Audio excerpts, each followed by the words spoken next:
Hello guys. तो कैसे हैं आप लोग? उम्मीद करता हूँ बढ़िया होगे। तो गाइस आप इमेजिन कीजिए कि आपकी जो एज है 35 से 40 साल के बीच में है और जो आपके मम्मी पापा की एज है वो 70 to 80 ईयर्स ओल्ड है। ठीक है। और वो ऐसी स्टेज पर हैं कि उनको कोई बड़ी गंभीर बीमारी हो गई है और वो हॉस्पिटल में है और उनकी जो इलाज में है वो लाखों का खर्चा आने वाला है। तब आप क्या करेंगे? तब आप सोच के देखिए कि उस टाइम पर जो आपकी बीवी है, जो आपके बच्चे हैं, जो बच्चे की पढ़ाई है वो भी ज़रूरी है, जो घर के एक्सपेंस है वो भी ज़रूरी है। तो उस टाइम पर अगर आपकी इतनी अर्निंग नहीं है कि आप घर के जो खर्चे हैं वो भी उठा रहे हैं, अपने बच्चे के लिए भी जो स्कूल कॉलेज वगैरह है वो करवा रहे हैं, और वहाँ पर हॉस्पिटल में जो आपके मम्मी पापा हैं वो डले हुए हैं, उनका इलाज अच्छे से नहीं हो पा रहा, तब आप क्या करेंगे?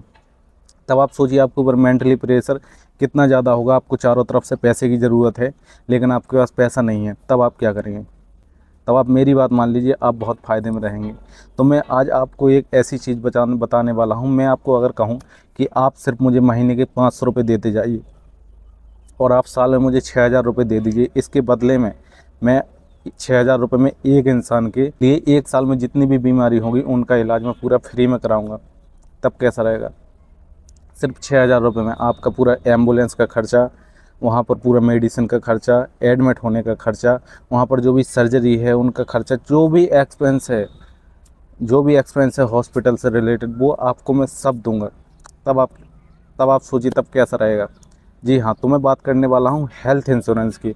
अगर आप लोगों ने अभी तक हेल्थ इंश्योरेंस नहीं लिया है, अपना नहीं लिया है, चलिए कि अभी आपकी एज सही है तो आप लोग बीमार नहीं होंगे, लेकिन आपके जो मम्मी डैडी हैं या जो भी फैमिली मेम्बर है जिनकी एज ज़्यादा हो चुकी है, तो एज ज़्यादा है तो उनका नॉर्मली है कि उनको कल के दिन बीमार होना है। और बीमार होने से पहले अगर आपने इंश्योरेंस ले लिया तो जो इंश्योरेंस कंपनी है आप उसको सिर्फ महीने का 500 से 600 रुपये देते जाइए और पूरा कंपनी आपको साल भर में जितनी भी आपको बीमारी होंगी, जो भी होगा पूरा कवर देगा। आपको 1 रुपये नहीं लगना, आपको सिर्फ जो प्रीमियम है वही बस भरना है, बाकी आपका पूरा फ्री में होगा।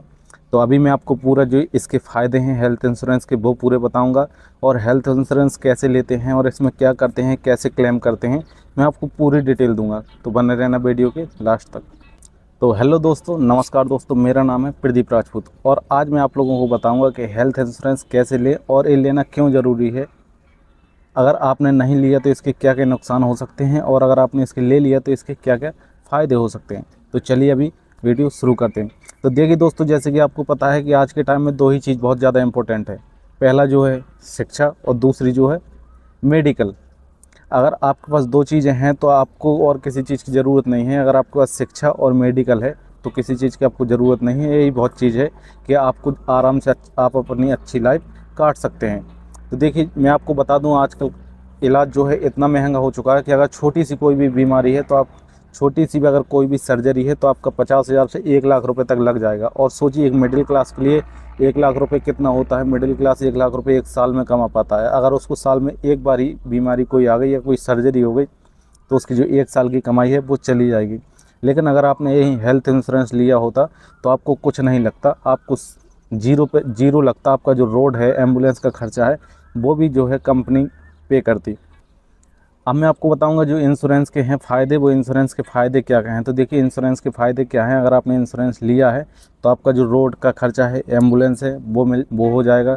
जो आपका मेडिसिन का बिल है वो कवर हो जाएगा। जो आपकी डॉक्टर की फ़ीस है वो इसी में कवर हो जाएगी, आपको कुछ नहीं लगना है। और भी जो भी आपका रूम का है, आपको रूम प्राइवेट रूम लेना है या शेयरिंग बेड लेना है या क्वीन बेड लेना है, किंग बेड लेना है, क्या है, अगर आपने ये नहीं किया होगा तो आपको जनरल वार्ड में डाल दिया जाएगा। वहाँ पर वैसे ही ऑलरेडी बहुत सारे बीमार लोग पड़े होंगे और उनके साथ में आपको डाल देंगे तो आप और ज़्यादा बीमार हो जाएंगे। इसलिए जब आप लें तो कुछ सावधानियाँ बरतें। अब इसमें क्या क्या आपको सावधानियाँ बरतनी हैं वो भी मैं आपको बता रहा हूँ। और दूसरी बात, आपको वेटिंग पीरियड चेक करना है कि इसमें वेटिंग पीरियड कितना है। अगर वेटिंग पीरियड 2 से 3 साल तक है या 1 साल तक है तो बहुत अच्छा रहेगा, लेकिन अगर 2-3 साल है तब भी आपका चल जाएगा। वेटिंग पीरियड क्या है मैं आप लोगों को बता दूं।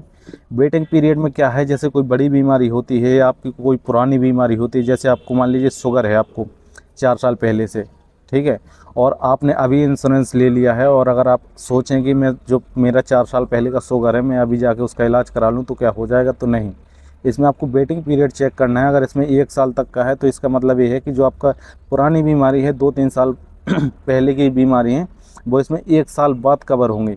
यानी कि आपने अभी 2026 में लिया है और आपको शुगर की जो बीमारी है वो 2024 से है, तो इसका 2026 पूरा निकल जाने के बाद जब आप 2027 में इसको रिन्यू कराएंगे तब आपका ऑटोमेटिकली है इसमें जो है कवर हो जाएंगे वो, तब आप अपनी पुरानी बीमारियों का इलाज भी इसमें करा सकते हैं।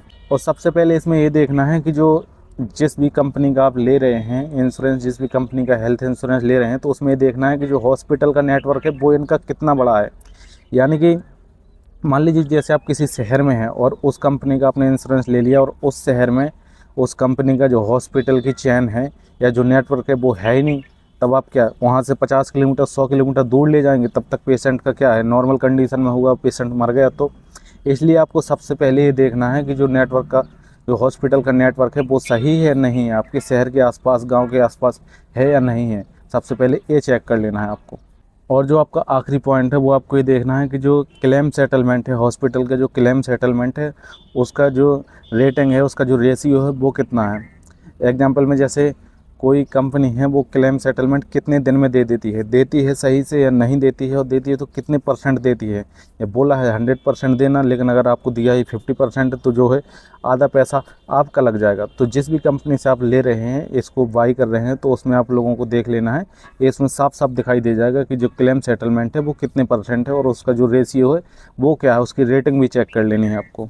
अब एक एग्जाम्पल समझ लीजिए, मान लीजिए जैसे ए पर्सन है, उसके पास जो है इंश्योरेंस नहीं है, उसको कोई भी बीमारी हो गई है, उसका एक्सीडेंट हो गया, ऐसा कुछ भी हो गया, तो उसके इलाज में 2.5 से 3 लाख रुपए लग गए, उसकी जो सेविंग थी वो भी खर्च हो गई है और वो कर्जे में भी चला गया है। तो अब वो उतनी सेविंग बचाने में उसको कितना टाइम लग जाएगा और कर्जा चुकाने में भी उसका काफ़ी टाइम लग जाएगा, और जो कर्जे की वजह से उस पर प्रेशर है वो भी पड़ेगा।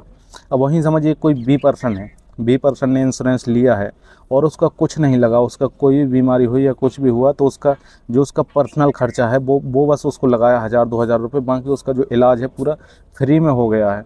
तब सोचिए आप इंश्योरेंस एक कितनी अच्छी चीज़ है। तो पहले तो ऐसा है कि इंश्योरेंस नहीं चलता था, इतनी बड़ी बड़ी बीमारी नहीं होती थी, लेकिन अब ऐसी ऐसी बीमारी होने लगी हैं कि आप नाम भी नहीं उनका जानते हैं।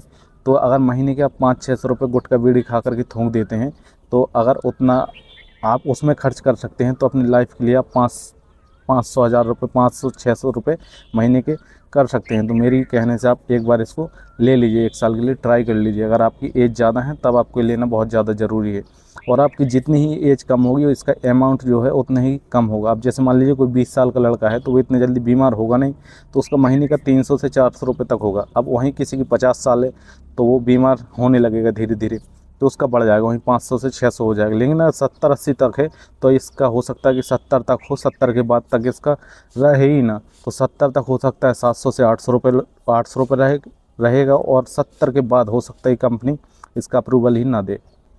तो दोस्तों, अगर आपने हेल्थ इंश्योरेंस नहीं लिया है तो समझ लीजिए कि आपकी जो पैसा है आप कमा रहे हैं या जॉब कर रहे हैं वो किसी काम की नहीं है। क्योंकि आजकल देखिए कहीं भी कुछ भी हो सकता है, कोई बीमारी हो सकती है, एक्सीडेंट वगैरह हो सकता है, कुछ भी हो सकता है। अगर आपने ये लिया है तो बहुत अच्छी बात है, अगर आपने ये नहीं लिया है तो अभी जाके ले लो, फ़ायदे में रहोगे। अब इसको क्लेम कैसे करें और इसका कैसे क्या पूरा प्रोसेस क्या करें, इसको क्लेम कैसे करें, जीरो कैशलेस है इसमें या कुछ कैश या कुछ इसमें पैसा देना पड़ता है। बाकी अगर आपको इसके बारे में और जानकारी चाहिए तो आप मुझे बता देना, कमेंट कर देना। मैं आप लोगों को ये भी बता दूंगा कि आप कौन सा इंश्योरेंस ख़रीदें और कैसे इंश्योरेंस ख़रीदेंगे, पूरा स्क्रीन शेयर करके मैं आप लोगों को बता दूंगा। बाकी अभी मैं चल रहा हूँ, मिलूँगा अगले वीडियो में। तो अगर आपने अभी तक हेल्थ इंश्योरेंस नहीं लिया है तो ले लो, और जिसने लिया है वो कमेंट करके ज़रूर बता दो कि किसने लिया है। बाकी मैं चल रहा, मिलूँगा अगले वीडियो में। तब तक के लिए आप सब लोगों को धन्यवाद।